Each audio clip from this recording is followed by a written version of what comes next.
Hey guys, welcome back to the channel. This week, a little bit different video. It's all about a brand new bait. Well, at least it's a brand new bait to me and my first time to ever fish it. It's coming at you right here on Project E.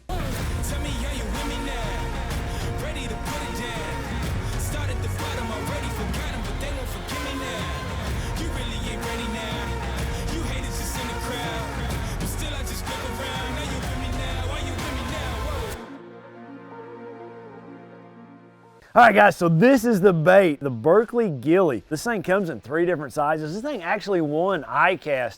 I've had them here in my shop for a while, but I hadn't had a chance to throw them. I just, for me, these baits are kind of baits that you're gonna throw in certain situations. They always have been in the past, any type of bluegill bait, either around the bluegill spawn or especially around bass spawning. Bass are so defensive of their nest, to bluegill coming in the area, and I've always had some hard bluegill baits to throw, hard swim bait type deals. I've never had a soft plastic one.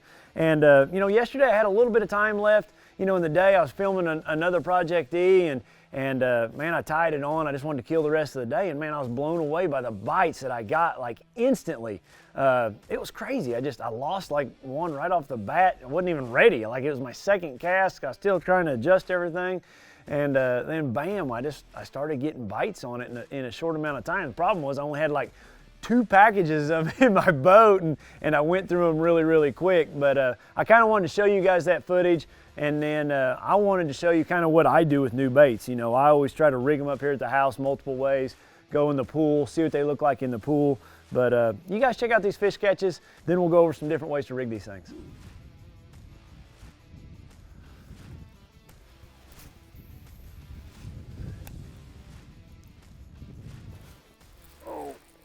Bite.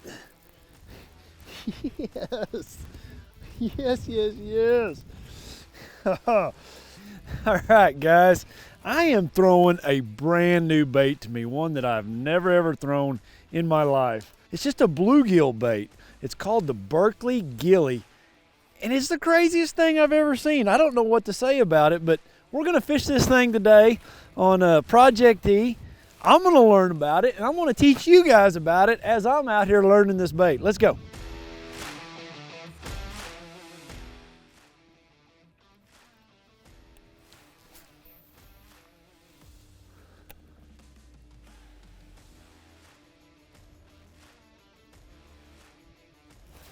There's another one.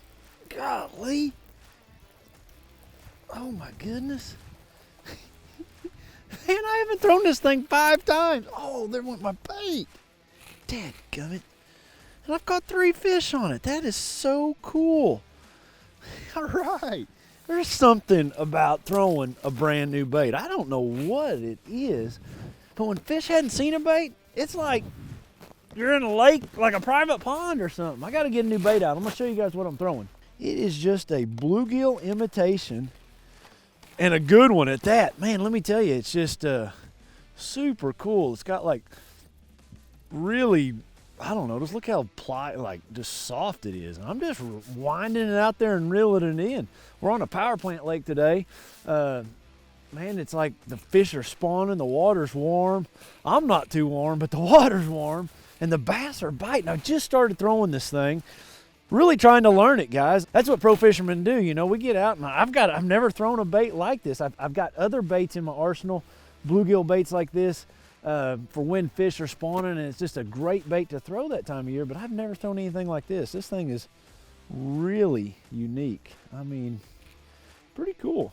I've just got it on a screw lock hook right here, and it's kind of cool. It's got these lines on the side of it to tell you how to rig it. And I guess there's a whole bunch of different ways to rig it. I feel like I got it pretty straight. What do you guys think? Let's catch a fish. Let's see. Let's see.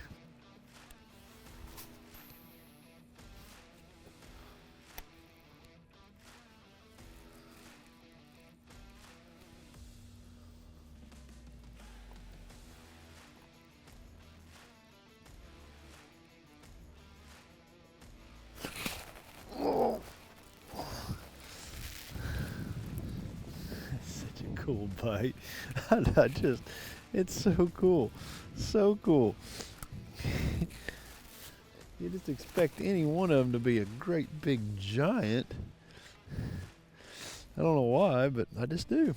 Had to speed it up right there a little bit. You know, the sun's come out here, and so I just started reeling it a little faster, trying to not give them as much time to look at it. Took me a little while to figure out how to get this bait rigged also to where it'll run vertical, but man, I think I've got it figured out pretty good. I'll have to show you guys.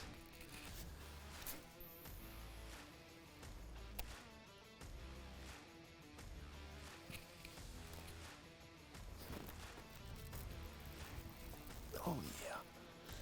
Yes, yes, yes. Man, it's a cool bait. He has got it in gold too. Look at that thing.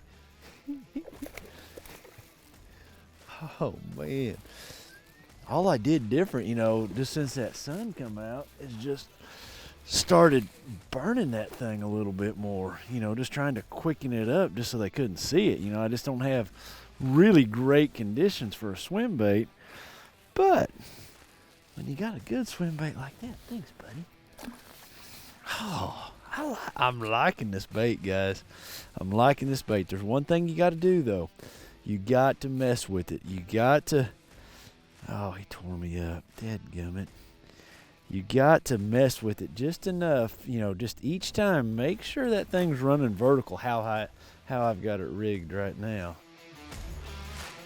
All right, so what I learned, you know, that this thing, it is sensitive to the hook, because originally I had too long of hook on the water and it got back here in the body and it wasn't running straight up and down. So you'll notice on these baits, there's a horizontal line, and I think that's for Texas rigging. Then there's this line that comes down at a 45-degree angle. That's the angle you want to use if you're trying to reel it in like I did yesterday. Just bring it in straight. You know, I just got back in the pond. I played with it some more in the pond.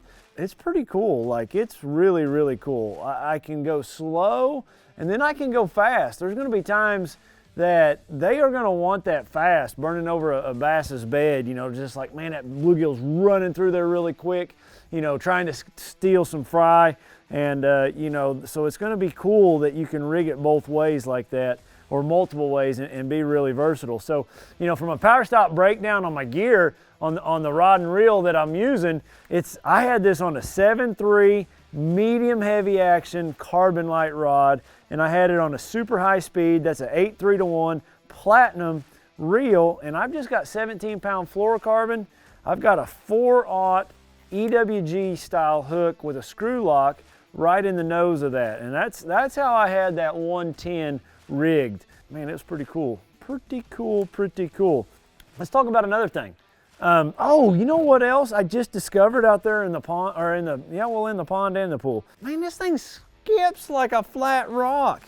Like, I could see me using this to skip it way back up underneath tree branches, way up underneath docks. Didn't mess the hook up any. Like, it was super, super cool skipping that thing. So, man, just trying to give you a breakdown on a new bait, because this is my second day with it on the end of my line. Yesterday was the first day that I fished it. Today I'm playing with it in the pond and the pool. But pretty cool how that thing skips. I can see that being a pretty neat weapon outside of the spawn. You know, originally I looked at it and I thought this is always going to be in and around the bass spawn. If I can skip that thing up underneath branches, I can skip that thing back up underneath docks, you know, places that you'd put a frog, but maybe they don't want to come up to the surface to get a frog. That's going to be a cool bait to do that. All right, I want to talk about one other way that I just figured out in my pool and my pond that I think is going to be a way that I'm going to use this bait. I took the 90 and I put it on a drop shot. I just took a little 1/0 straight shank hook. I went right through the nose of that thing, came up right up by the dorsal fin. I really like it. Like, I put a little short leader. The bait sits vertical. I mean, it looks really good. And I noticed bringing it through the water, it had some tail kick to it. I noticed when I paused it, it kind of just sat like it did. It didn't turn over on its side. I could catch a giant on that thing bed fishing. Like, that could be really, really cool. Another neat way to rig it, you know, or show a bass something different down there on a drop shot. You know, I've never drop shot a bait of that profile or that size but I could see me doing that. It was pretty enlightening out there putting that in the pool and the pond, seeing what that thing looked like. I can see me using that. It looked really, really cool. Yeah, guys, so, you know, that's a couple different ways that I feel like I'm gonna have this bait in my arsenal going forward here this year. It's gonna be pretty cool. It's gonna be weedless. It's gonna be a bait. You know, so many parts of our country, they don't have shad. You know, a lot of ponds that we fish don't have shad. Most of the ponds. You know, and then you go up north, they don't have shad, and they feed a lot on bluegill. So those baits right there are gonna be a big part of my arsenal when I go to places like that. You know, they came out with, I think, 12 different colors of this thing, and you know, obviously, I don't know, you may want to buy all 12 colors, but if I had to narrow it down for you, you know, this HD sunfish is probably going to be one of my favorites. It's just really cool. It's got the blue and all the colors of a sunfish. The HD bluegill, when those bluegill get a lot of purple in them, a little bit of orange throat, I think that's going to be a killer color. And then just straight pumpkin seed. I think that would be just a good color. I might take a little chartreuse dye and put there on the tail. But those would be my top 3 choices. I think just looking outside the box on what I see bluegill looking like across the country. Yeah, it's pretty cool, guys. Pretty cool colors right there, those HD patterns. It's as real as it can get. All right, guys, so there it is, a brand new bait for me, one that I don't see how it cannot not be, you know, in my lineup, in my arsenal this year, competing in those situations where I feel like I need a bluegill bait on. Pretty cool, pretty cool. Want you guys to know about a new bait too, because anytime you go to your pond or your local body of water and you show them a new bait, it's like they've never seen it before, and they just, like, you can get bites on it, and that's what happened right there. Kind of same thing with that H&E, you know, like a lot of those places that have never seen that bait before, they will flat bite it. But you might try some of them out where you're at. I did all that in like less than 30 minutes and had all those bites, so it was really, really cool. So I hope you guys enjoyed the episode. I hope this helps you a little bit, you know, bringing a bait to your attention that you might not have known about. And leave me a comment. Be sure to hit that like button, and we'll see you next week.